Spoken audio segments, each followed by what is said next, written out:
بسم اللہ الرحمن الرحیم۔ امام بخاری ریسرچ اکیڈمی سے شائع ہونے والے ہفت روزہ میگزین الجمعہ 20 صفر 1447 ہجری مطابق 15 اگست 2025 کے مضامین کی ریکارڈنگ پیش خدمت ہے۔ الحمدللہ رب العالمین وبہ نستعین، اما بعد۔ پہلا مضمون ہے 15 اگست جشن آزادی، مضمون نگار مولانا محمد فرید حبیب ندوی۔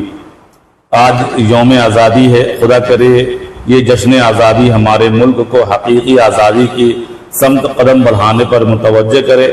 ہمارا ملک آج بھی ایسی آزادی کا خواب دیکھ رہا ہے جس میں ٹوٹے دلوں کو تسکین ملے، مرجھائے چہروں پر تبسم کھلے، دہشت و خوف کے ماروں کو چین و سکون نصیب ہو، حقداروں تک ان کا واجبی حق پہنچے۔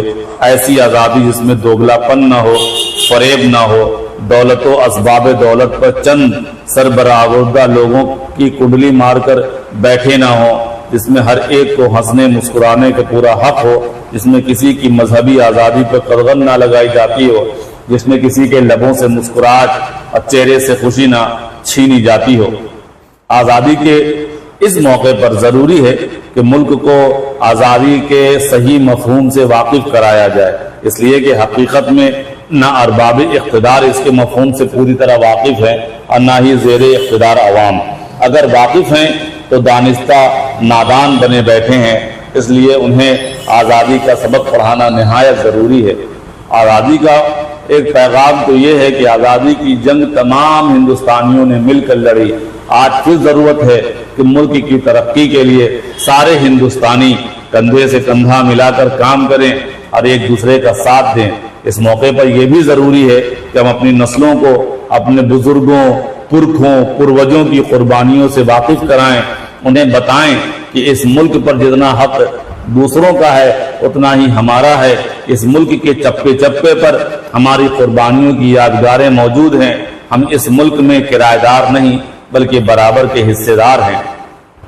اسی طرح تمام دیش واسیوں کو یہ آواز اٹھانی چاہیے کہ ہمیں آزادی چاہیے، ظلم سے، نفرت سے، تعصب سے، گنڈا گردی سے، مہنگائی سے، رشوت سے، دھوکے سے اور ہر اس چیز سے جس سے یہاں کی خوبصورتی پر دھبا لگتا ہے۔ دوسرا مضمون درس حدیث، مضمون نگار ابو طلحہ بنارسی ندوی، عنوان ہے ایمان بھی اور حسد بھی۔ حضرت ابو ہریرہ رضی اللہ تعالیٰ عنہ روایت کرتے ہیں کہ سرکار دو عالم محمد الرسول اللہ صلی اللہ تعالیٰ علیہ وسلم نے ارشاد فرمایا کہ لا یجتمعان فی قلب عبد الایمان والحسد، کہ کسی بندے کے دل میں ایمان اور حسد ایک ساتھ جمع نہیں ہو سکتے۔ سنن نسائی 43-17۔ ایمان اور حسد اصل میں دونوں نیچر اور فطرت دونوں کی جو ہے وہ بالکل الگ الگ ہے۔ ایمان نام ہے اس روشنی کا جو دل کو روشن کر دے، ذہن کو وسعت دے، طبیعت کو سکون بخشے، جبکہ حسد وہ اندھیرا ہے جو دل کو تنگ کر دیتا ہے، مزاج میں کڑواہٹ پیدا کرتا ہے، عبادت کی مٹھاس چھین لیتا ہے، آخرت میں نیکیوں کو ایسے کھا جاتا ہے جیسے آگ لکڑی کو کھا جاتی ہے۔ اسی لیے نبی کریم صلی اللہ علیہ وسلم نے فرمایا، جو ابو داؤد کی حدیث ہے، کہ حسد سے بچو کیونکہ حسد نیکیوں کو ایسے کھا جاتا ہے جیسے آگ لکڑی کو جلا دیتی ہے۔ اس جانب اشارہ ہے حدیث میں کہ ہم سب کو چاہیے کہ اپنے اندرون میں وقتاً فوقتاً جھانکیں، غور کریں، کہیں ہم دل کی ان بیماریوں میں تو مبتلا نہیں ہیں، کہیں ہمارے ایمان میں کوئی کھوٹ تو نہیں ہے جسے ہم محسوس نہیں کر پا رہے ہیں۔ کسی کو عزت ملی، شہرت ملی، اچھی نوکری ملی، دولت، عہدہ ملا، ہمارے دل میں یہ کانٹا چبھنے لگا کہ یہ اسے کیوں مل گیا، یہ مجھ سے زیادہ قابل تو ہے نہیں۔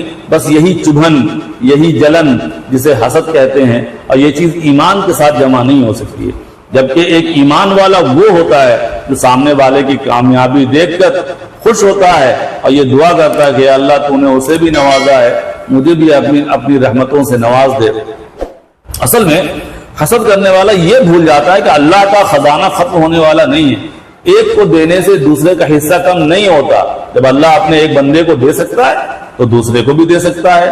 تو ہم سب کو اپنے دل سے یہ سوال کرنا چاہیے کہ کیا میرے دل میں کسی کی خوشی ترقی کو دیکھ کر اچھا لگتا ہے، خوشی کی کیفیت پیدا ہوتی ہے، یا ایک کڑھن سی ہوتی ہے، جلن سی ہوتی ہے؟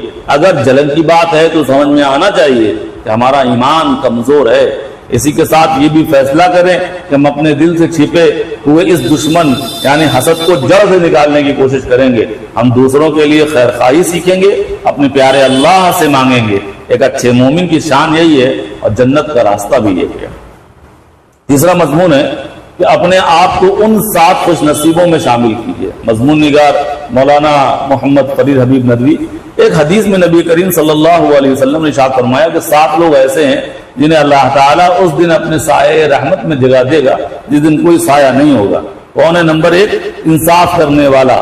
نمبر 2 وہ نوجوان جو اللہ کی عبادت کرتا ہو اور اسی میں پروان چڑھا ہو. نمبر 3 وہ شخص جس کا دل ہر وقت مسجد میں اور نماز میں لگا رہے, اٹکا رہے. نمبر 4 وہ شخص, وہ 2 لوگ جو صرف اللہ کے لیے ایک دوسرے سے محبت کریں اور اسی محبت کے نام پر ایک دوسرے سے ملیں اور ایک دوسرے سے جدا ہوں. نمبر 5 وہ شخص جسے کوئی حسین جمیل عورت برائی کی دعوت دے اور وہ یہ کہتے ہوئے انکار کر دے کہ مجھے اللہ کا ڈر ہے.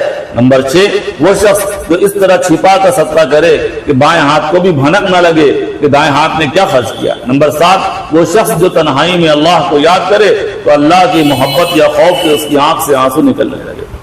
غور کرنے کی بات یہ, قیامت کا دن کتنا بھیانک ہوگا. سورج قریب ہوگا, زمین تانبے کی ہوگی, لوگ پسینے میں ڈوبے ہوئے ہوں گے.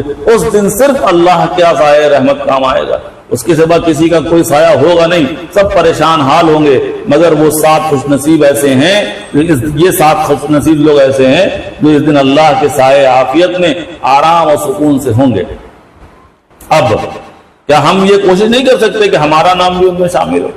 ہمیں کوشش تو کرنی ہی چاہیے کہ صرف ایک طبقے کے بجائے ان 7 میں زیادہ طبقوں میں ہمارا نام شامل ہو.